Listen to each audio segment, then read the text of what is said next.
శ్రావణ మాసంలో పాదరస లక్ష్మీదేవి, పాదరస విష్ణుమూర్తిని ఏ విధంగా పూజిస్తే సమస్త శుభాలు చేకూరతాయో, దక్షిణావృత శంఖానికి ఏ విధంగా పూజ చేసి పూజా మందిరంలో ఏర్పాటు చేసుకుంటే అదృష్టాన్ని, ఐశ్వర్యాన్ని సిద్ధింపజేసుకోవచ్చో నేటి శుభం లాభం అనే శీర్షికన పరిశీలిద్దాం.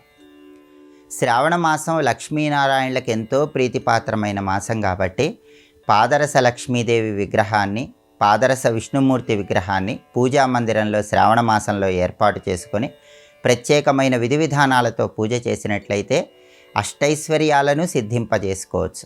ఆర్థిక, ఆరోగ్య, కుటుంబ సమస్యల నుంచి సులభంగా బయటపడవచ్చు. పాదరస లక్ష్మీదేవి విగ్రహము, పాదరస విష్ణుమూర్తి విగ్రహము మీ గృహంలో పూజా మందిరంలో ఏర్పాటు చేసుకోవాలని భావించేవాళ్ళు ముందుగా పూజా మందిరంలో పీట మీద ఒక ఎరుపు రంగు వస్త్రాన్ని ఉంచాలి. ఆ ఎరుపు రంగు వస్త్రం మీద కొన్ని గులాబీ పూలను ఉంచాలి. ఆ గులాబీ పూల మీద ఒక రాగి పళ్ళెం కానీ, ఒక ఇత్తడి పళ్ళెం కానీ ఏర్పాటు చేసుకోవాలి. ఆ పళ్ళెంలో కొన్ని పుష్పాలు తీసుకొని ఆ పుష్పాలన్నీ శ్రీం అనే అక్షరం వచ్చేలాగా ఏర్పాటు చేయాలి. అలా పుష్పాలన్నీ శ్రీం అనే అక్షరం వచ్చేలాగా రాగి పళ్ళెం లేదా ఇత్తడి పళ్ళెంలో ఏర్పాటు చేసుకున్నాక ఆ పుష్పాల మీద పాదరస లక్ష్మీదేవి విగ్రహాన్ని ఉంచి ఆ పాదరస లక్ష్మీదేవి విగ్రహానికి పూజలు చేసుకోవాలి.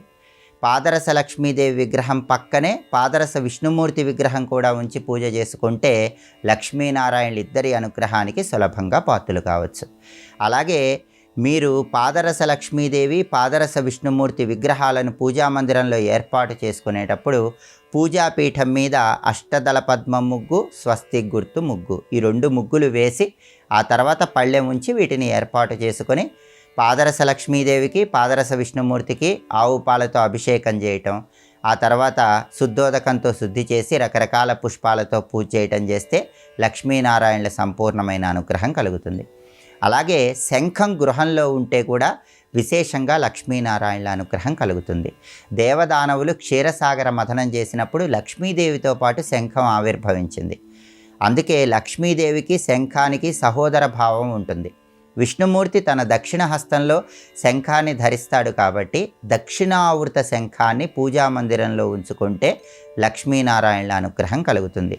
ప్రధానంగా జ్యోతిష శాస్త్రపరంగా జాతకంలో రాహు మహాదశ నడుస్తున్నప్పుడు ఇబ్బందులు ఎదుర్కొంటున్న వాళ్ళు, అలాగే గోచార పరంగా ఏలినాటి శని దోషం వల్ల ఇబ్బందులు పడుతున్న వాళ్ళు, ఏలినాటి శని దోషం నుంచి బయటపడటానికి, రాహుదశ యోగించటానికి దక్షిణావృత శంఖాన్ని పూజా మందిరంలో ఉంచుకుంటే శ్రావణ మాసంలో అద్భుత ఫలితాలు కలుగుతాయి. కాబట్టి మీ పూజా మందిరంలో పూజాపీఠం మీద ఒక ఎరుపు రంగు వస్త్రం ఉంచి గులాబీ పూలను ఏర్పాటు చేసి పాదరస లక్ష్మీదేవి, పాదరస విష్ణుమూర్తి విగ్రహాలను ఉంచుకున్నట్లే దక్షిణావృత శంఖాన్ని కూడా ఏర్పాటు చేసుకోండి. ఆ దక్షిణావృత శంఖానికి కూడా పుష్పాలతో పూజ చేసేటప్పుడు ఓం శ్రీ లక్ష్మీ సహోదరాయ దక్షిణావృత శంఖాయ నమః అనే మంత్రాన్ని 21 సార్లు పఠించి కర్పూర హారతి ఇచ్చి అగరబత్తులు చూపించండి. ఇలా లక్ష్మీదేవి, విష్ణుమూర్తి పాదరస రూపులను దక్షిణావృత శంఖంతో పాటు కలిపి శ్రావణ మాసంలో పూజా మందిరంలో ఏర్పాటు చేసుకుంటే విశేషమైన శుభ ఫలితాలు కలుగుతాయి.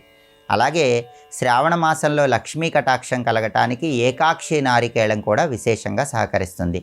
కొబ్బరికాయకి 3 కళ్ళు ఉంటాయి. కొన్ని ప్రత్యేకమైన కొబ్బరికాయలకి ఒకే ఒక కన్ను ఉంటుంది. దాన్ని ఏకాక్షి నారికేళం అంటారు. ఈ ఏకాక్షి నారికేళం సాక్షాత్తు లక్ష్మీ స్వరూపం కాబట్టి పూజా మందిరంలో కానీ, ధనం దాచుకునే బీరువాలో కానీ ఏకాక్షి నారికేళాన్ని శ్రావణ మాసంలో ఏర్పాటు చేసుకున్నట్లయితే లక్ష్మీ కటాక్షానికి ప్రతి ఒక్కరూ సులభంగా పాత్రులు కావచ్చు.